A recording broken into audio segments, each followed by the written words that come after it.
اهلا بيكم في حلقه جديده من حلقات حياه مهاجر بامريكا. النهارده هخليكم عن موضوع افلاس بنك سيليكون فالي، اسباب افلاسه الحقيقيه، وهل البنك افلس بسبب حرب اوكرانيا وروسيا؟ هل البنك افلس بسبب الانفليشن الفظيع اللي حاصل في امريكا؟ يا ترى ايه الاسباب الحقيقيه اللي ادت الى افلاس هذا البنك؟ وهل افلاس بنك سيليكون فالي هيؤدي الى افلاس بنوك اخرى؟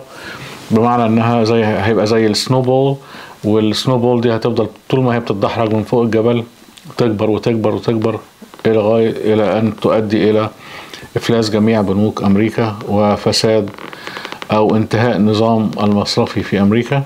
هل ده فعلا كلام واقعي؟ خليكم معنا، هشرح لكم الموضوع ببساطة شديدة جدا عشان نفهم، وهقول لكم رأيي في الآخر لأي حد جاي أمريكا يتصرف إزاي ويعمل إيه عشان فلوسه ما تضيعش. فخليكم معنا.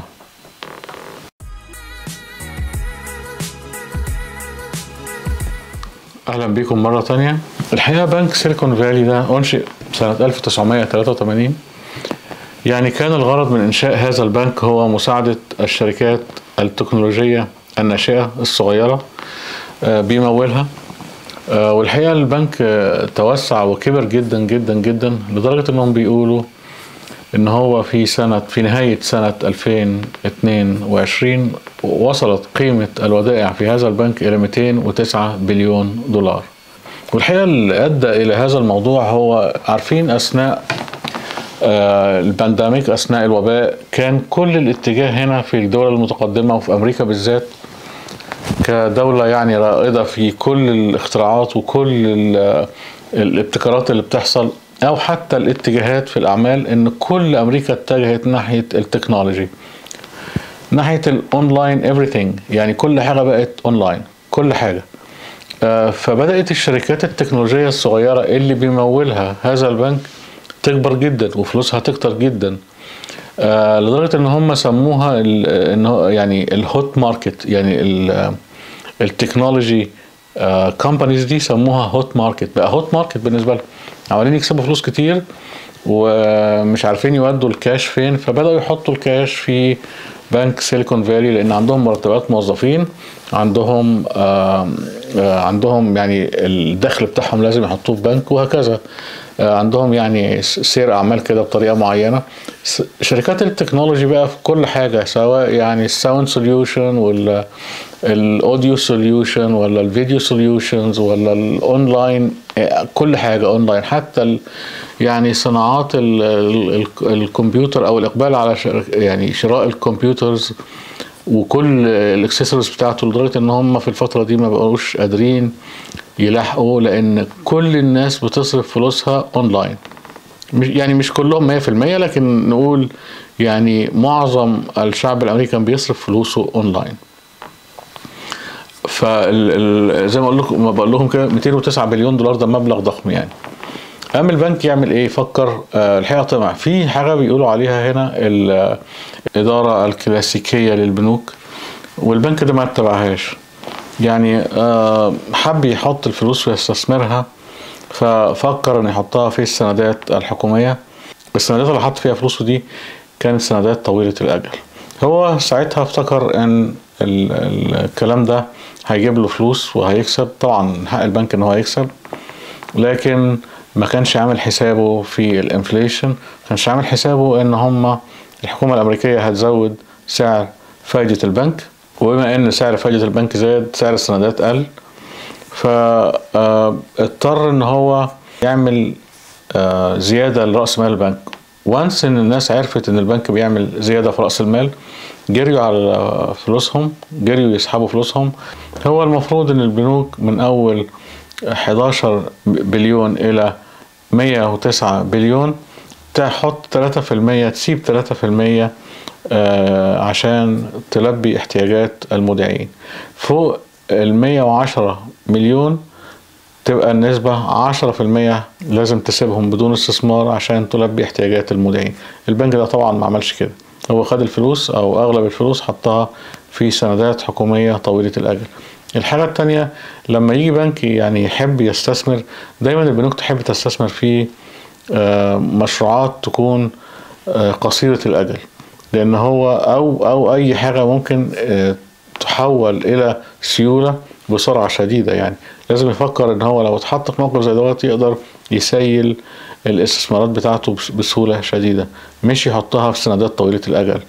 وبما ان سعر الفايدة ارتفع في البنوك عشان الانفليشن، يقضوا على الانفليشن او يبطئوا من حركة البيع والشراء عشان الاسعار ما تفضلش تطلع كده زي ما هي بتطلع.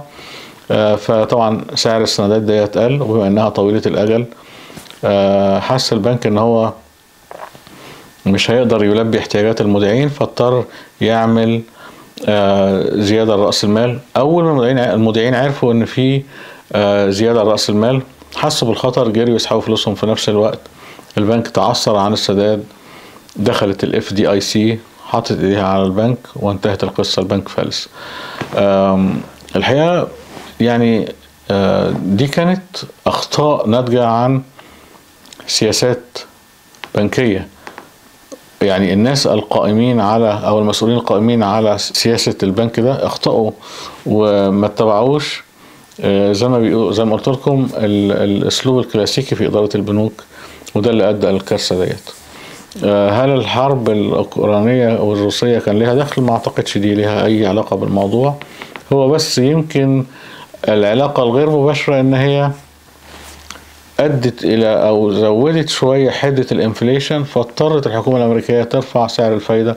ده كان احد الاسباب، مش كل الاسباب، لكن السبب الرئيسي في رأيي هو اتجاه ادارة البنك الى شراء سندات طويلة الاجل، وعدم الالتزام بالسياسة اللي هو انهم كان لازم يسيبوا 10% من اموال المودعين موجودة يعني تلبية احتياجاتهم والحركة البنك من سحب وايداع.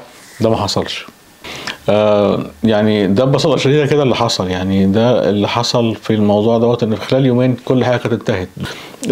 هل ده هيبقى سنو بول وهيأثر على البنوك التانية؟ لا، لو البنوك التانية يعني سياستها معتدلة مش زي البنك دوت. البنك ده كان مجحف قوي في الاستثمار، فعشان كده وقع الوقعة الشديدة ديت في خلال ساعات.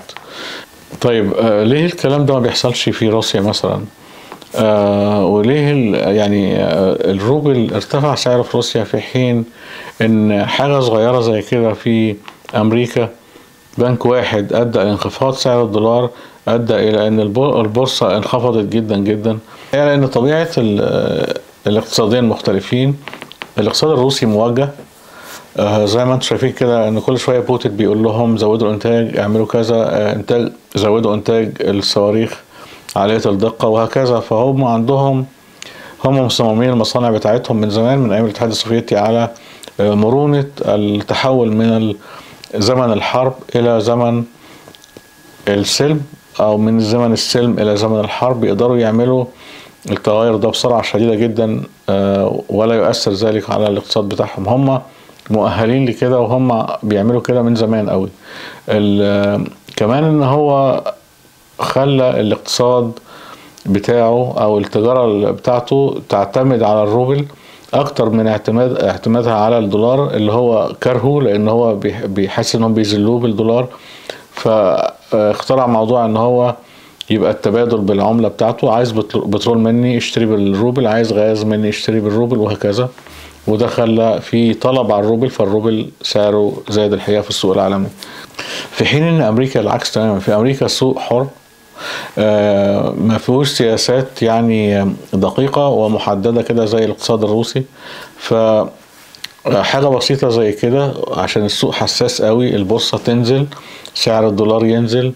وبما ان امريكا اقتصادها قوي جدا او مسيطر على اقتصاديات العالم، او اقتصاديات العالم تدور حول فلك الاقتصاد الامريكي، فعشان كده هتلاقي اوروبا تتاثر، وممكن العالم كله يتاثر لو انخفض الدولار او ارتفع الدولار. وده الحقيقه اللي حصل. يعني دول موضوعين مختلفين. يعني هنا طبيعه الاقتصاد هو اللي مخلي الفكره هنا وهنا مختلفه. بالنسبه في الاخر بقى، بالنسبه لنصيحتي انا للناس اللي جايين جداد او المهاجرين جداد، لازم ان انت البنك اللي هتحط فيه فلوسك، او لو حتى لما تشتغل تحط فيه يعني قبضك ينزل عليه، او لو هتحوش فيه ايا كان اللي انت عايزه، لازم يبقى البنك دوت تخش على الويب سايت بتاعه تلاقي فيه الكلمة دي، FDIC insured، هيقول لك yes or no. الحاجة التانية انك هتلاقي ال FDIC certificate number. كل بنك هتلاقي له واخد شهادة، والشهادة دي عليها رقم مش بيتكرر، فكل بنك هيكون له، لو هو مشترك في النظام دوت او التأمين ده، هيكون له رقم شهادة مختلف عن البنك التاني. وده موجود، ودي معلومات موجودة متاحة على اي ويب سايت، اي بنك انت عايز تحط فيه فلوسك هتلاقي فيه المعلومة دي موجودة. يعني دي نصيحة، يعني لان هنا ال FDIC بتعمل انشورنس او زي تأمين على الاموال المودعين حتى 250 الف دولار. فانت لو معاك فلوس لغاية 250 الف دولار والبنك فلس، ال FDIC ملزمة ترجع لك الفلوس بتاعتك.